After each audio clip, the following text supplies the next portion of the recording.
Hola, ¿qué tal? Bienvenidas, bienvenidos a esta sesión número 16. De hecho, ya es nuestra última sesión de esta asignatura y pues básicamente vamos a finalizar hablando de estos temas que tienen que ver con la forma en cómo tenemos que tratar el tema de las incapacidades, ¿no? ¿Qué es lo que sucede y cómo tratar el tema del riesgo laboral? Vamos a ver que al final llegamos a este objetivo general que tenía nuestra asignatura y es que pues se buscaba que al finalizar esta asignatura ustedes pudieran categorizar los procedimientos del Departamento de Recursos Humanos, es decir, entender cómo se da el reclutamiento de personal, la selección y la contratación. Todo esto con la finalidad de poder delinear parámetros prácticos relacionados con cómo se debe llevar a cabo la capacitación, el análisis en cuestión de seguridad e higiene del personal. Estamos ya en nuestro último tema y este tema tiene que ver con seguridad e higiene. Entonces, vamos a ver que este es nuestro temario y vamos a cerrar hablando de cómo debe ser esta compensación al trabajador según la pérdida de varios miembros del cuerpo, ¿no? Y es decir, por un accidente o un incidente se puede llegar a sufrir la pérdida de alguna parte del cuerpo. Esto es real, esto sucede y vamos a hablar también de la concientización sobre las enfermedades. Antes vamos a hacer un breve resumen de lo que hablábamos en la sesión anterior. Y es que si recuerdan, yo les contaba acerca de que las organizaciones deben establecer ciertas políticas internas. Es decir, estas políticas tienen que estar relacionadas a cómo evaluar de una manera efectiva los riesgos dentro de la organización. Y es que esta es una base para gestionar la salud y la seguridad laboral. Algo que es importante es que una evaluación de riesgos se trata de este proceso para determinar cuáles pueden ser las potenciales amenazas, evaluar qué tan probable es que esta amenaza suceda y entonces podemos estimar el riesgo que podría tener en el objetivo definido. Tenemos que hacer esta evaluación de riesgos para poder identificar y tomar decisiones adecuadas sobre cómo vamos a gestionar, mitigar, eliminar los riesgos que hemos identificado y entonces cómo minimizar las posibles consecuencias negativas de esto. Lo ideal de este proceso es que contenga los siguientes elementos. Debemos crear una evaluación de riesgos que contenga el método de evaluación utilizado, ¿no? ¿Cómo vamos a evaluar el riesgo? Segundo, ¿cómo vamos a identificar estos riesgos? ¿Cómo los vamos a valorar? ¿Qué medidas preventivas y correctivas podemos tomar? Y sobre todo, ¿cuál va a ser el seguimiento a su implementación? Porque esto es importante determinarlo. ¿Cómo vamos a darle seguimiento a que sí se hagan este tipo de acciones? Entonces, veíamos que hay diferentes tipos de evaluaciones de riesgo. Podemos evaluar riesgo de salud y seguridad laboral, riesgos operativos y también riesgos financieros. Y yo les explicaba un poco sobre cómo hacer esta evaluación de riesgos dentro de una organización. Lo primero que tenemos que hacer es elegir el método de evaluación dependiendo del tipo de industria y los riesgos que puedan estar presentes, ¿no? Entonces puede ser a través de la observación directa, puede ser a través de un análisis de incidentes pasados, entrevistas con ciertos colaboradores, podemos hacer revisión de documentación para ver qué es lo que falta o incluso hacer uso de listas de verificación específicas que nos permitan determinar qué está pasando dentro de la organización. Tenemos que determinar y elegir qué riesgos queremos evaluar, porque hay diferentes tipos de riesgos. Tenemos que evaluar si hay riesgos de estrés laboral, posturas incómodas, hay caídas en altura, puede haber accidentes con maquinaria, puede haber acoso psicológico, equipos electrónicos defectuosos, puede haber presencia de químicos, gases, vapores o polvo peligroso, riesgos biológicos, exposición al calor o frío excesivo o incluso puede haber falta de apoyo social. Todo esto lo tenemos que evaluar y determinar si está sucediendo para entonces pues buscar la manera de minimizarlo.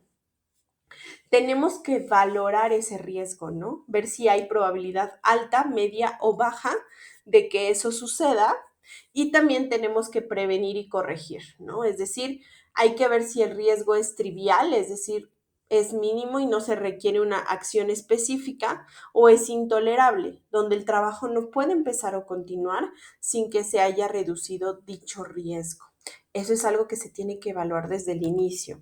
Y entonces también tenemos que brindar un seguimiento, es decir, llevar a cabo inspecciones regulares, monitoreo de indicadores, revisiones de procesos para garantizar pues el control adecuado, así como hacer un registro donde tengamos fecha de inicio, responsable de la ejecución y fecha de finalización. Esto es importante que se lleve a cabo.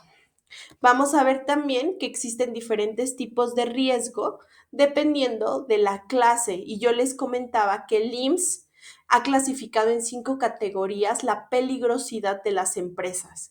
Hay empresas de clase 1 que consideran que tienen un riesgo mínimo.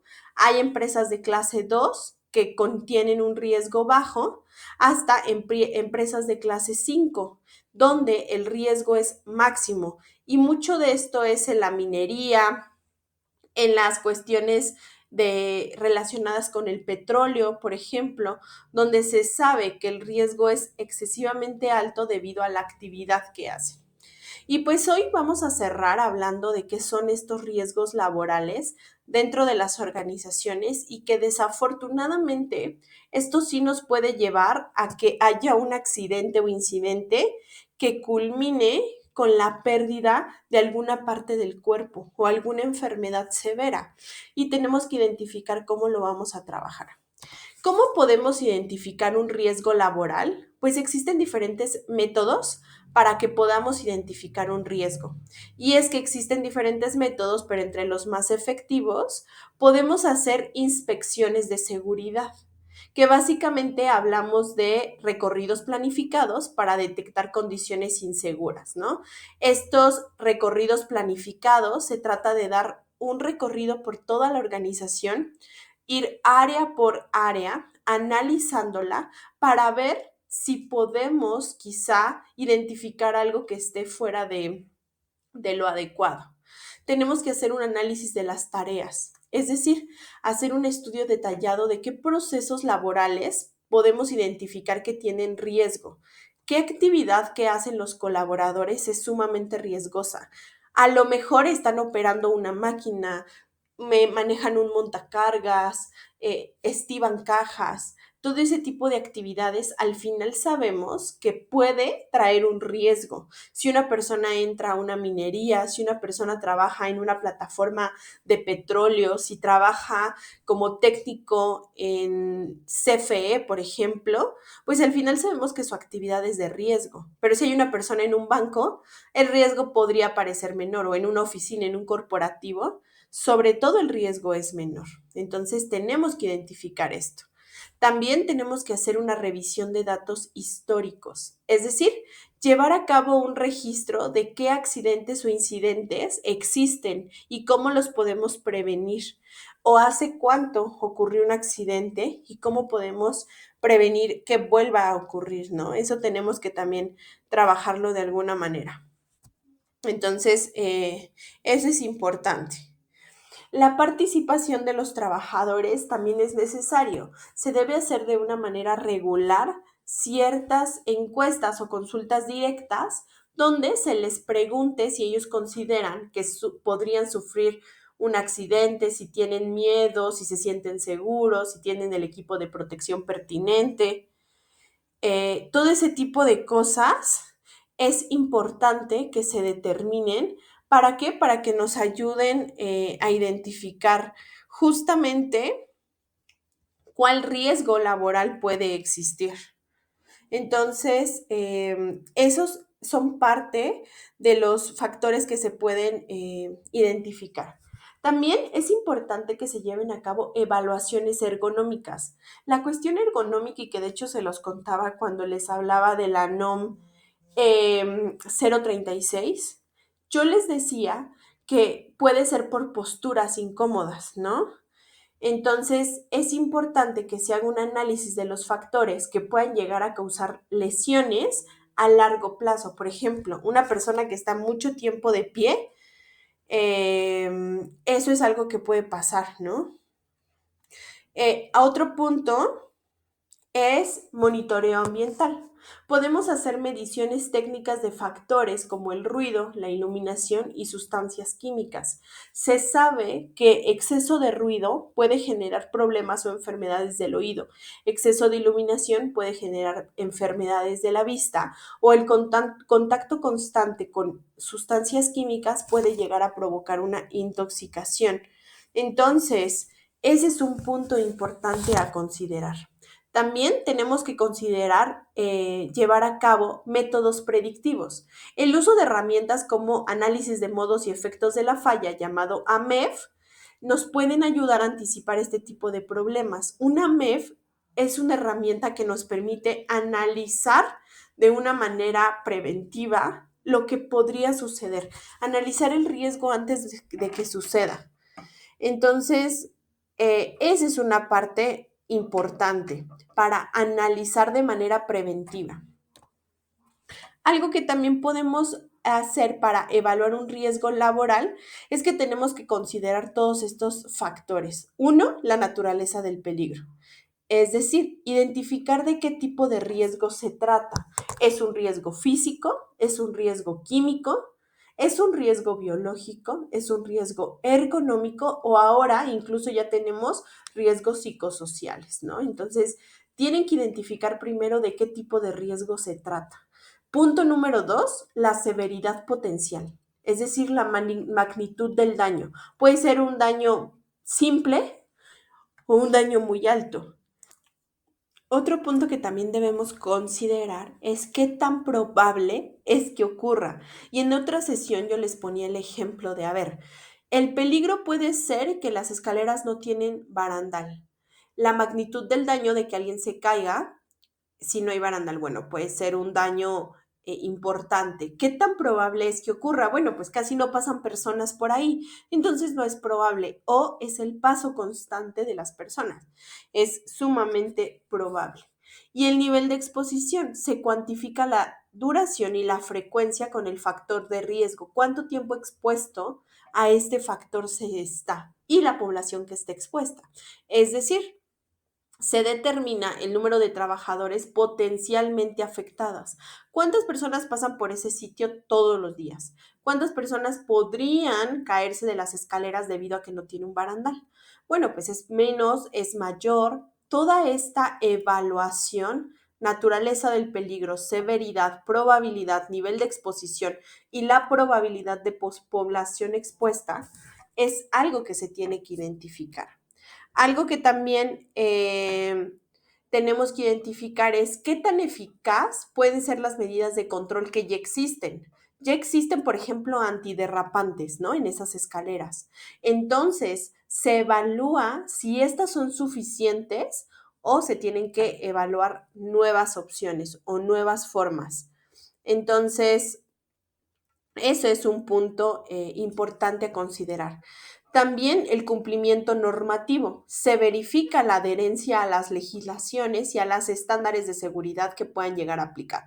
En México se encuentra el Reglamento de Seguridad e Higiene y la Ley Federal del Trabajo, que regulan este cumplimiento. Entonces, se tiene que identificar si hay cosas que ya piden las normas oficiales mexicanas o los reglamentos, y eso se tiene que hacer.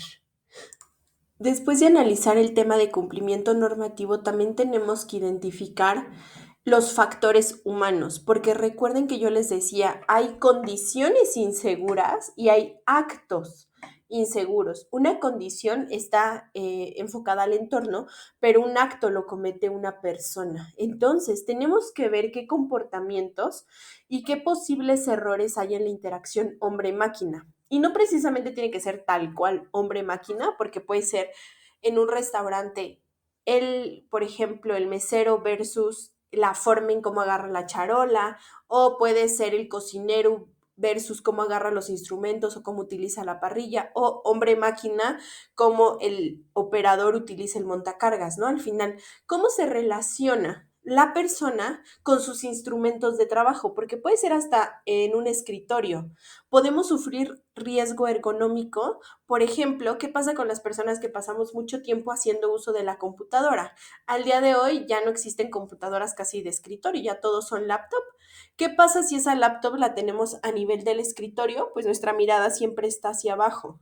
Tendríamos que comprar un soporte que levante esa computadora para que esté a nivel de nuestros ojos y entonces no tengamos que agachar el cuello, o un soporte donde lo coloquemos. Y al final esto es un riesgo. No tengo acceso a un montacargas, a una parrilla o a un centro de maquinado, pero sí estoy en contacto con uno de estos. Entonces, ese es importante, ¿no? Como identificar esto para garantizar la parte en cuanto a cómo es que estamos previniendo este riesgo. Otro punto también es que tenemos que ver las interacciones entre los riesgos. ¿Cómo se puede o cómo puede relacionarse un riesgo con otro? Porque podemos tener riesgo ergonómico y además podemos tener, por ejemplo, un riesgo físico, ¿no? O podemos tener un riesgo en cuanto a cuestiones biológicas y también otro tipo de riesgo ergonómico. Muchas veces nos crea dudas sobre cómo podemos identificar los riesgos. Pues bueno, otro punto que también tenemos que entender es cómo se va a remunerar a la persona que sufre un riesgo de trabajo, porque este es un punto importante. Cuando una persona sufre un accidente a causa de estar trabajando, se le tiene que indemnizar o compensar o remunerar. Entonces, para ello tiene que haber diferentes modalidades porque depende mucho de la severidad del accidente o de la situación. Entonces, ¿qué pasa cuando una persona sufre un riesgo de trabajo? Pues puede tener una incapacidad temporal. En este caso, puede llegar a tener beneficios, pero mucho depende de lo que esté sucediendo, ¿no? Entonces, tenemos que indagar acerca de estos puntos y ver si es incapacidad temporal, incapacidad permanente, parcial o total, o fallecimiento por riesgo de trabajo. ¿Qué pasa cuando una persona fallece a causa de realizar su trabajo? Pues hay una pensión hacia los beneficiarios, que usualmente pueden ser padres o esposa e hijos, si es que fuera una persona casada, ¿no? Entonces, tenemos que identificar que al ser una incapacidad temporal es por un tiempo, entonces por un tiempo se le paga, pero si la persona tiene una incapacidad permanente, imaginemos que trabajaba operando un montacargas y pierde la pierna, pues evidentemente esto ya le va a representar un riesgo y ya no va a poder volver a utilizar un montacargas o incluso ya no va a poder regresar al trabajo, pero la persona sigue viva. Esto se llama incapacidad permanente parcial, donde si el riesgo causa secuelas que afectan la capacidad laboral de las personas, el trabajador puede recibir una indemnización o una pensión cuyo monto varía según el grado de afectación y que eso es algo que vamos a ver ahorita más adelante, que incluso hay un porcentaje dependiendo de qué área del cuerpo sea la que se haya afectado. Por eso es fundamental garantizar en todo momento el uso del equipo de protección personal. ¿Qué son los EPP? Son dispositivos, pueden ser vestimentas, pero también pueden ser accesorios que justamente están diseñados para proteger a los trabajadores de estos riesgos que puedan afectar su seguridad, pero que también puedan afectar su salud en el entorno laboral. Estos equipos incluyen elementos como cascos, guantes, gafas de seguridad, protectores auditivos, mascarillas, botas de seguridad o cualquier arnés que ellos puedan utilizar y que esto pueda minimizar el riesgo de perder la vida o de tener una incapacidad permanente. Es decir, ¿qué pasa si una persona utiliza zapatos de seguridad y se le cae una pieza de metal? Teóricamente, estos zapatos en la parte de enfrente están diseñados con un material que ayuda a que el golpe no vaya directamente al pie y lo lastime, sino tiene como una placa de metal que soporte ese golpe. ¿Qué pasa con los cascos? Pues bueno, si está en la construcción y le cae un ladrillo encima, teóricamente el golpe cae sobre el casco y es menor el impacto directamente pues a la cabeza, que esto le puede abrir o generar un daño o la muerte, ¿no? Entonces, es muy importante sensibilizar a las organizaciones sobre el uso del equipo de protección personal, porque por algo están diseñados. Este tipo de audífonos o protectores auditivos, sobre todo en construcción, se pueden utilizar y son necesarios y son básicos, porque imaginemos a alguien que se la pasa trabajando toda su vida en la construcción o en la minería, ese ruido va a dañar su audición. Y el problema es que a los 35, 40, 50 años ya va a perder por completo la audición, cuando esa persona pues todavía teóricamente la audición tendría que haberla conservado toda la vida, pero como no utilizó equipo de protección personal, esto le puede dañar, ¿no? ¿O qué pasa si la persona no utiliza guantes y trabaja con sustancias corrosivas? Le pueden quemar la piel.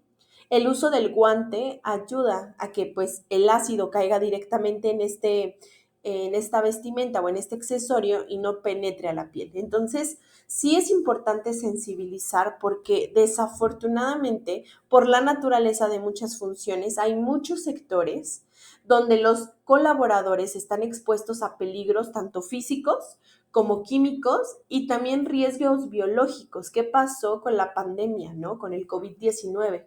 Los colaboradores que trabajaban en el sector médico estaban expuestos a un peligro biológico, a ser contagiados por este virus. ¿Y qué sucedió? ¿Cómo podríamos protegernos del contagio de este virus? Pues utilizando una mascarilla, utilizando un equipo de protección personal. Esto minimiza el riesgo. Si bien no podemos evitarlo, pero sí lo minimiza lo más posible. Entonces, es importante el correcto uso del equipo de protección personal y sobre todo el mantenimiento. Y cuando hablamos de mantenimiento es si mi equipo de protección ya no sirve, ya se rompió, ya se fisuró, ya está muy delgado a la textura inicial, pues bueno, se tiene que reemplazar para que podamos prevenir accidentes, pero que también podamos prevenir enfermedades laborales. Esto es fundamental. Y vamos a ver también qué es un riesgo según la Secretaría del Trabajo y Previsión Social. Básicamente ellos hablan de que un riesgo es la probabilidad de que un peligro se llegue a materializar en determinadas condiciones y que al final esto genere daño en las personas, en los equipos y también en el medio ambiente. ¿Qué pasa si un colaborador no está capacitado en el uso de una máquina? Puede dañar una máquina y esa reparación puede costar miles de pesos. ¿Por qué? Porque al final está generando un daño por falta de conocimiento. Entonces también la falta de capacitación se convierte en un riesgo, porque hay riesgo de que una persona descomponga un equipo altamente costoso a causa de falta de conocimiento. Entonces, también es eso algo que tenemos que identificar. ¿Por qué? Porque un riesgo de trabajo va a implicar estos factores. Punto número 1, implica la posibilidad de que ocurra un daño. Cuando hay un riesgo es porque es posible que las personas se caigan, es posible que las personas se quemen, es posible que las personas se contagien. Como les decía desde anteriormente, tenemos que identificar cuál es la severidad del daño. ¿Qué tan severa puede ser la enfermedad del COVID-19? Bueno, si la persona tiene obesidad, si tiene enfermedades cardíacas, si tiene ciertos factores, es mucho más severa. Pero si es una persona relativamente saludable, que tiene sus vacunas, que tiene una vida lo más saludable posible, pues la severidad de la enfermedad o de este daño puede ser menor. ¿Y con qué frecuencia se expone a este peligro que le puede causar este daño? ¿Con qué frecuencia está relacionado con pacientes COVID? Bueno, pues todos los días, porque es la que hace las pruebas o análisis clínicos, ¿no? O es el médico que atiende a los pacientes. Pues es muy frecuente esta exposición y entonces el riesgo aumenta.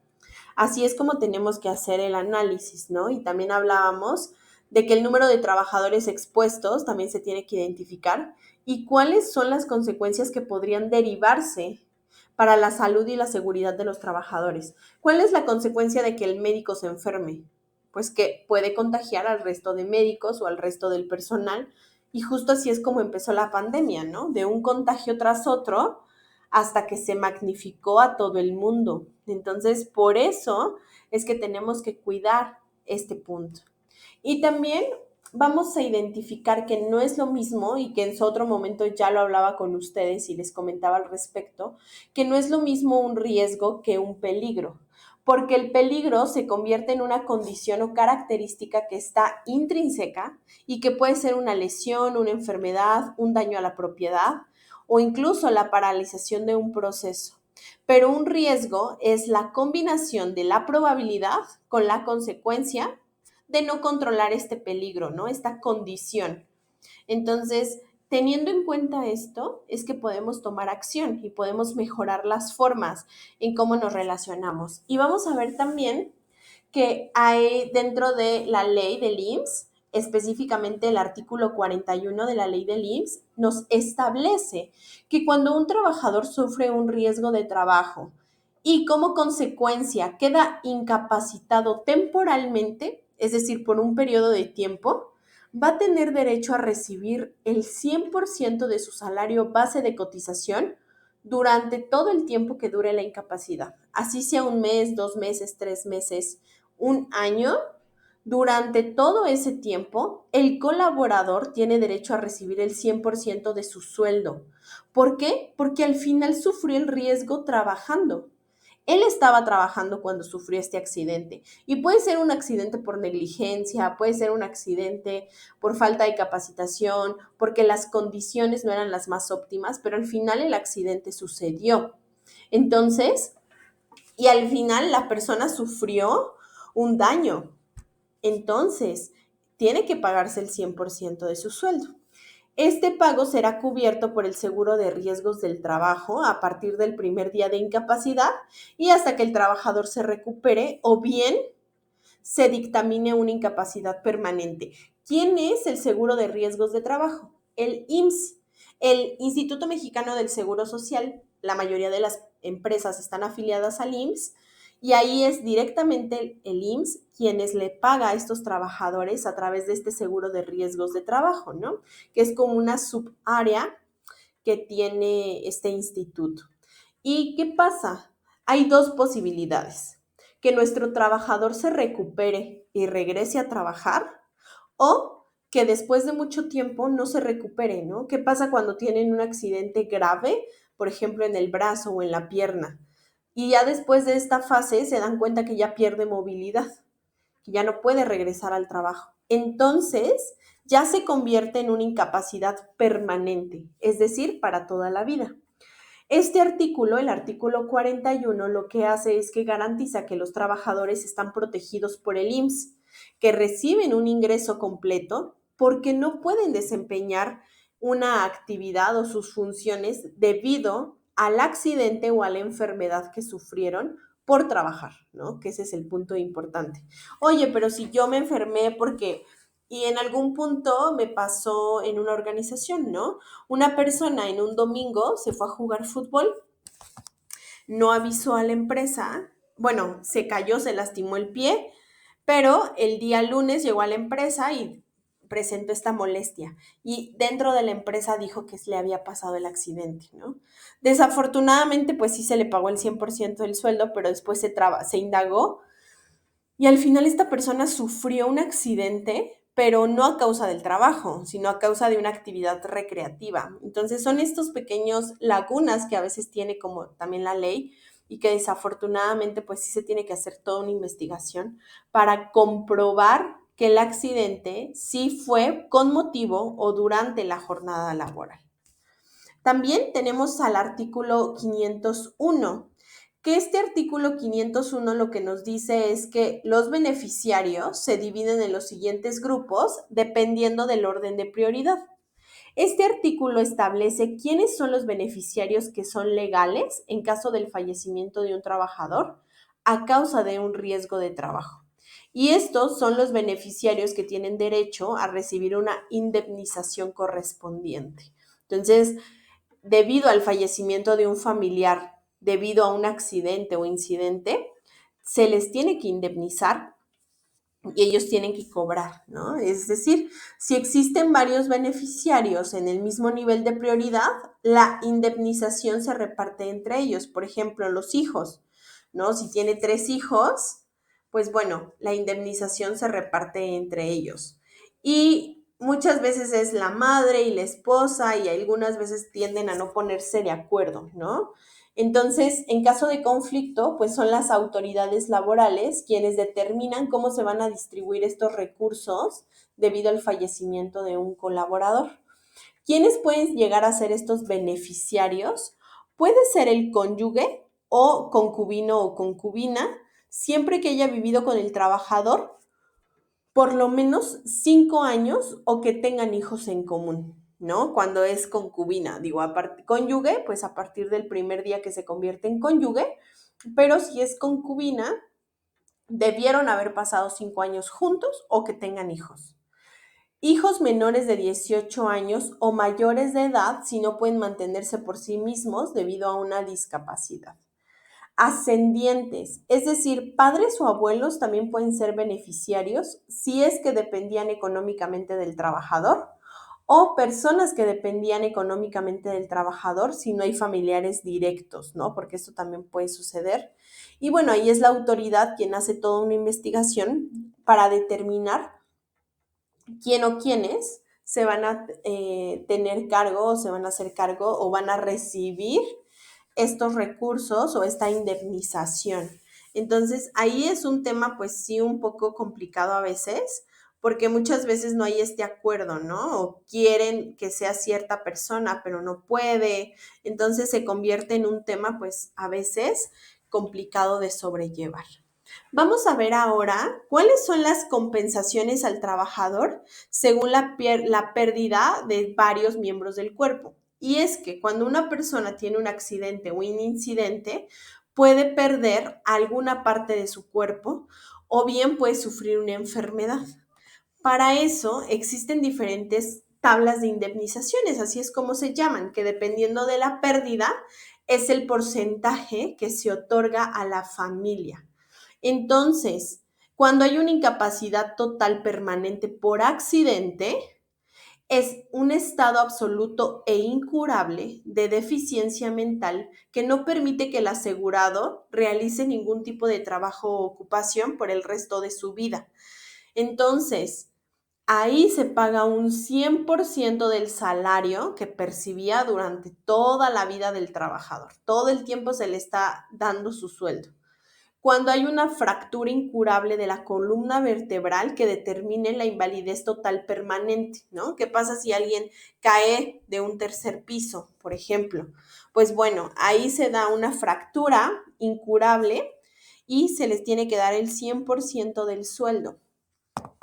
También cuando hay una incapacidad parcial permanente por accidente, es decir, cuando en la cabeza puede llegar a haber sordera total o incurable de los oídos, es el 50% del sueldo.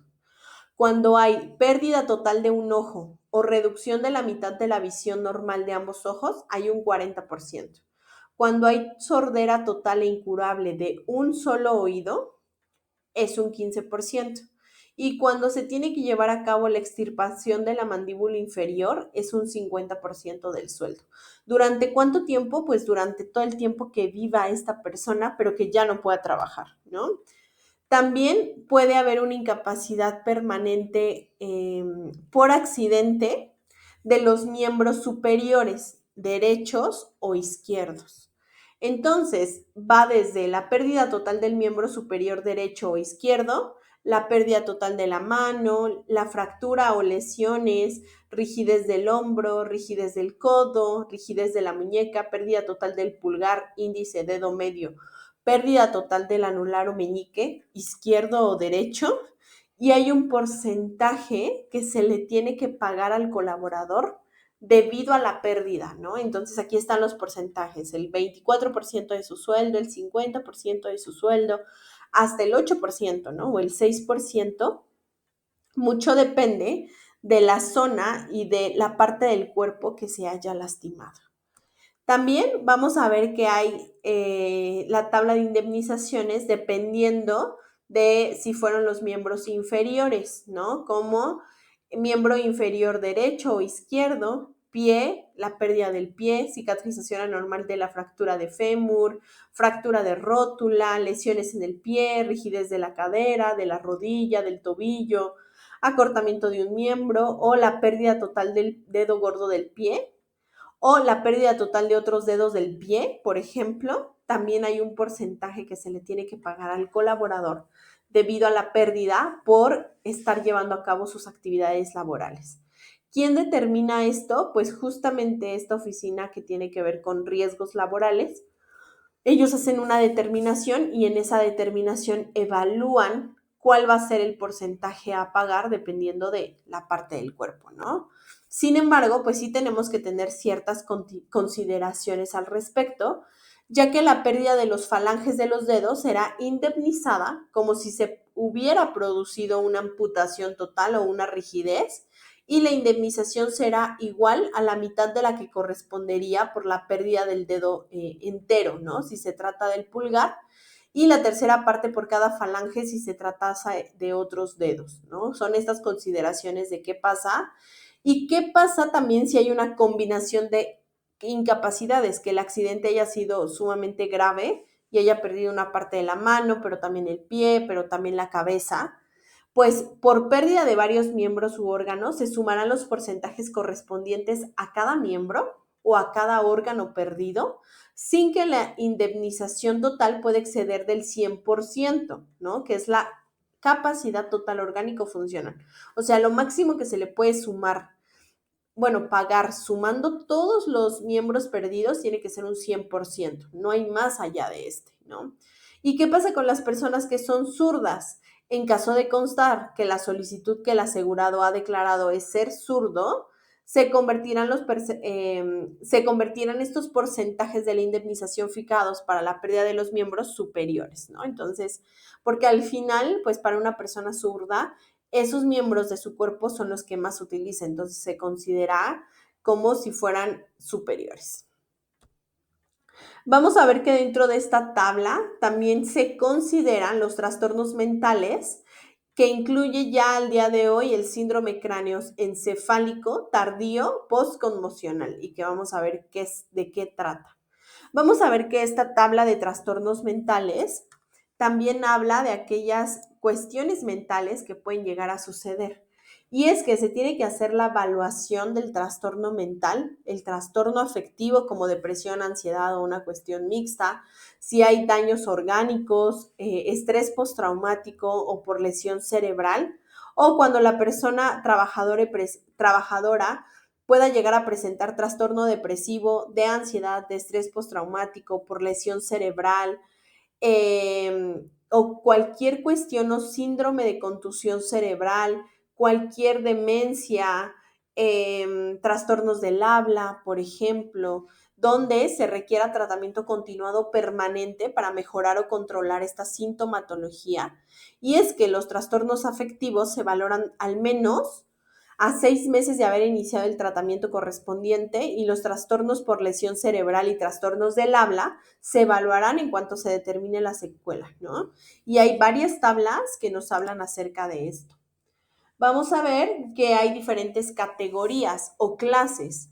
La clase 1 es cuando es un trastorno mental controlado con tratamiento, que tiene tratamiento farmacológico especializado permanente y con aptitud para ejercer actividades de su profesión o oficio.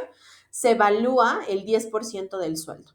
Cuando es una clase 2 es porque hay sintomatología leve, tratamiento farmacológico, terapia médica, rehabilitadora, psicológica, atención complementaria, cuando hay crisis recurrentes pero ocasionales, y cuando no hay una afectación para realizar actividades de la vida diaria. El porcentaje es de entre un 11 a un 25%. Pero ¿qué pasa cuando ya es de la clase 3? Hay sintomatología moderada, específica, tratamiento farmacológico, terapia médica, rehabilitación. Puede requerir atención médica especializada o incluso internación recurrente, ¿no? Esto tiene que ir desde un 26 hasta un 50% de indemnización.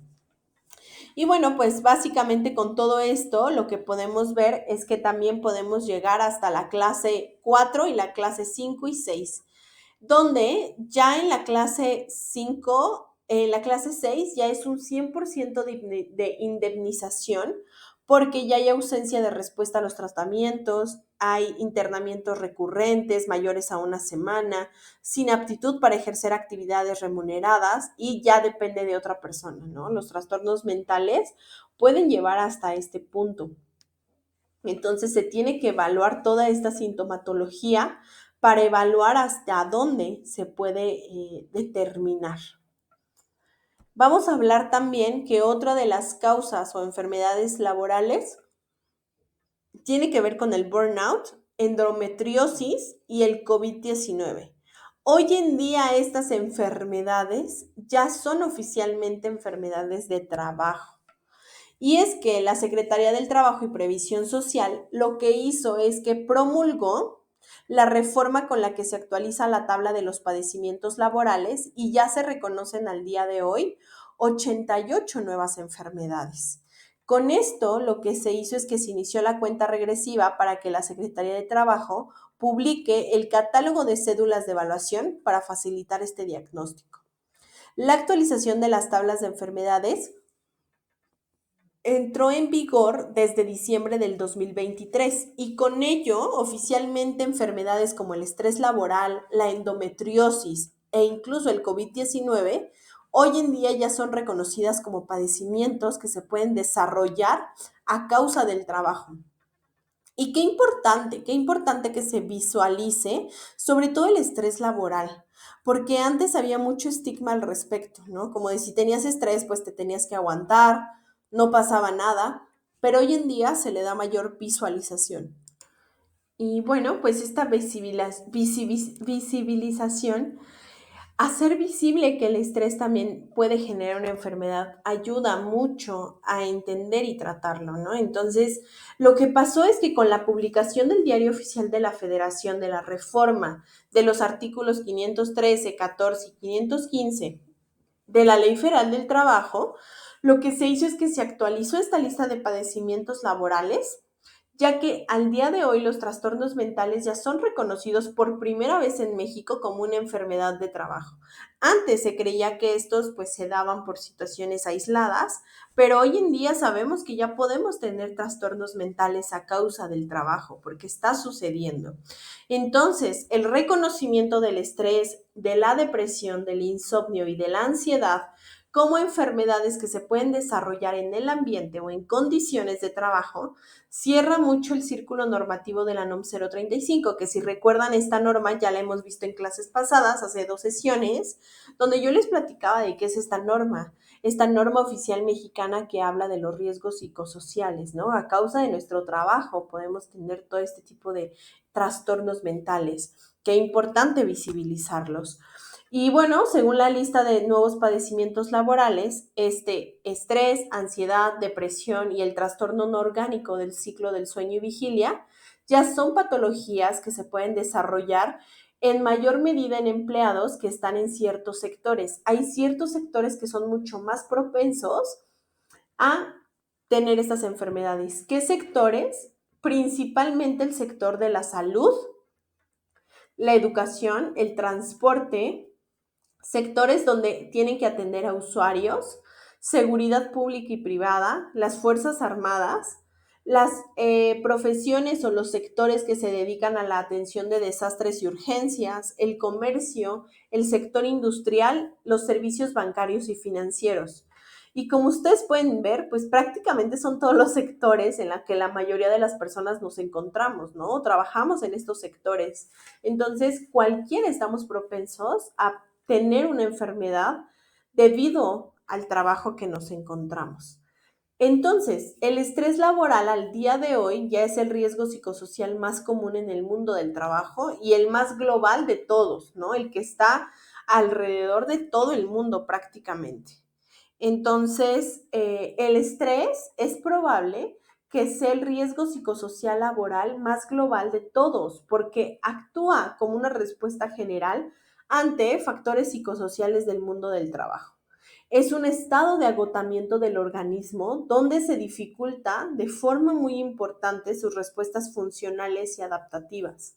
Y es que la respuesta del organismo es diferente según en qué fase de tensión esté, ¿no? Puede ser una tensión inicial o una tensión crónica. Y es que en la fase de tensión inicial hay una activación general del organismo y las alteraciones que se producen son fácilmente remisibles, ¿no? Se pueden quitar si se suprime o se mejora la causa. Pero cuando ya tenemos una fase de tensión crónica o estrés prolongado, ya estos síntomas se convierten en permanentes y ya desencadenan una enfermedad.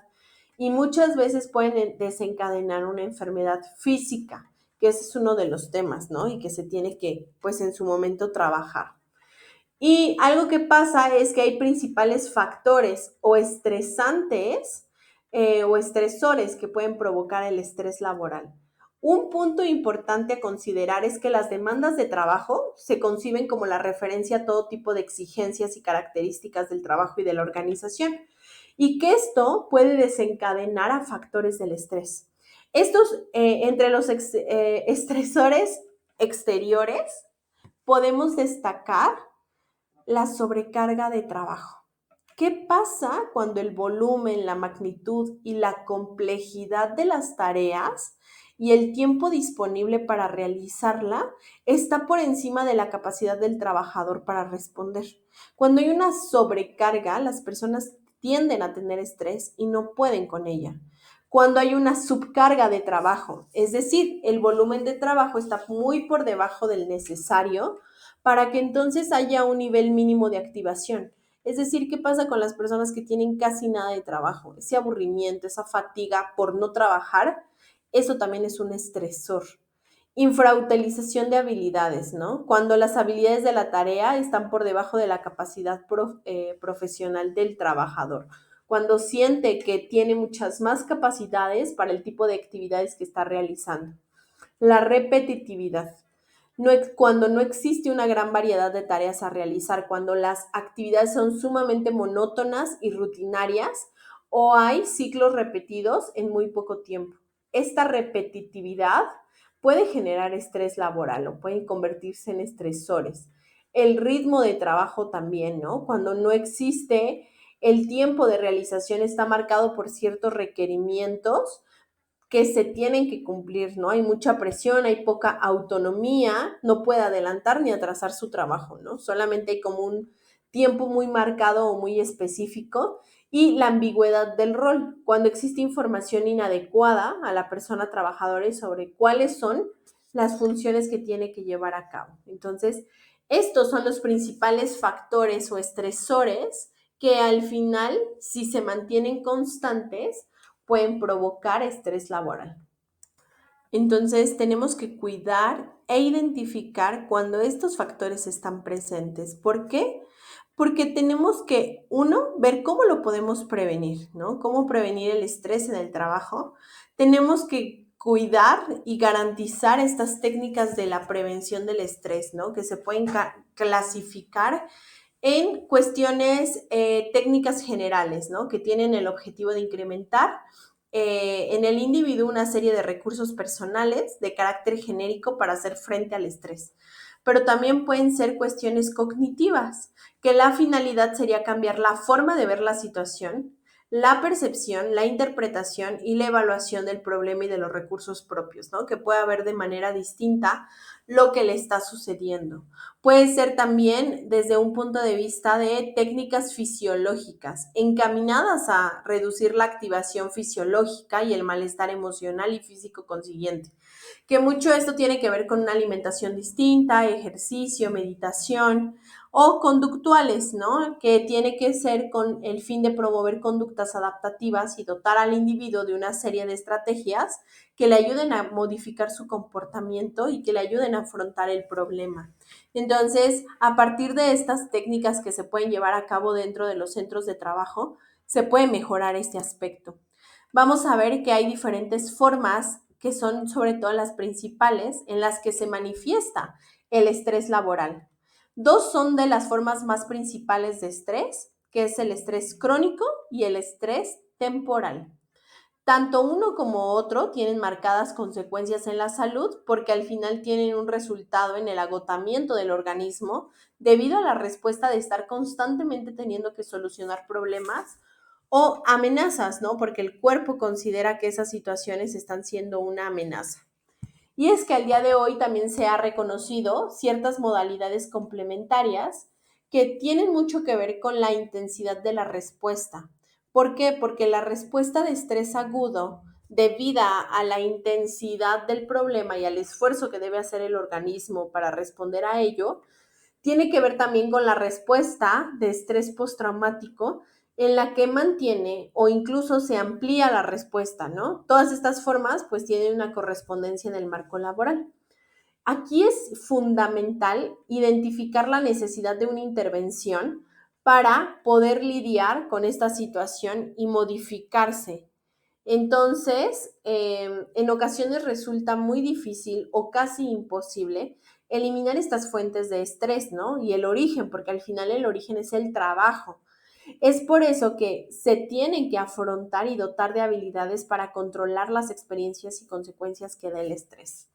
Así que, como pueden ver en esta última sesión, pues al final ya hemos llegado a su fin y mi reflexión final para ustedes es que como futuros pedagogos que se van a dedicar al área de recursos humanos, porque pues esa es mi intención y mi augurio para ustedes, que puedan descubrir el área de recursos humanos, es fundamental que todos estos temas se dominen, desde lo que hablábamos al inicio, que era el reclutamiento, la selección, capacitar al personal.